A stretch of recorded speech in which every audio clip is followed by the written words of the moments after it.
জামাতের আকীদা ঠিক নাই, একটু ব্যাখ্যা করলে উপকৃত হব। আচ্ছা, আমি আমার আকীদাটা আগে বলি। আমার আকীদা হচ্ছে আমার আল্লাহ ওয়াহেদ, তার সমস্ত জাত এবং সিফাতের দিক থেকে তার কোনো শরীক নেই, তিনি লা শরীক। আমার আকীদা হচ্ছে আমার আল্লাহ তাআলার পক্ষ থেকে মানব সৃষ্টির ইতিহাসের সূচনায় আল্লাহ কিছু বান্দাকে নির্বাচিত করেছেন তার নবী এবং পয়গম্বর হিসেবে। প্রথম নবী হচ্ছেন হযরত আদম আলাইহিস সালাম, শেষ নবী হচ্ছেন মুহাম্মদুর রাসূলুল্লাহ সাল্লাল্লাহু আলাইহি ওয়াসাল্লাম। তারা সকলেই ছিলেন মানবতার উস্তাদ। আমার আকীদা হচ্ছে এই সমস্ত নবী পয়গম্বরগণ সরাসরি আল্লাহর ওহী দ্বারা নিয়ন্ত্রিত এবং পরিচালিত ছিলেন। অতীতের ওহীগুলা অবিকল এখন বিদ্যমান নেই, বিদ্যমান আছে আল্লাহর দেওয়া পূর্ণাঙ্গ হেদায়েতের কিতাব আল কোরআন। এটি আমার আকীদা।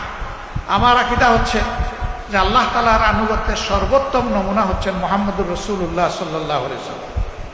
আমার আকীদা হচ্ছে মহান আল্লাহ তাআলা এবং তার হাবিবের আনুগত্যের সর্বোত্তম নমুনা হচ্ছেন সাহাবায়ে কেরাম রিদওয়ানুল্লাহি তাআলা আলাইহিম আজমাইন।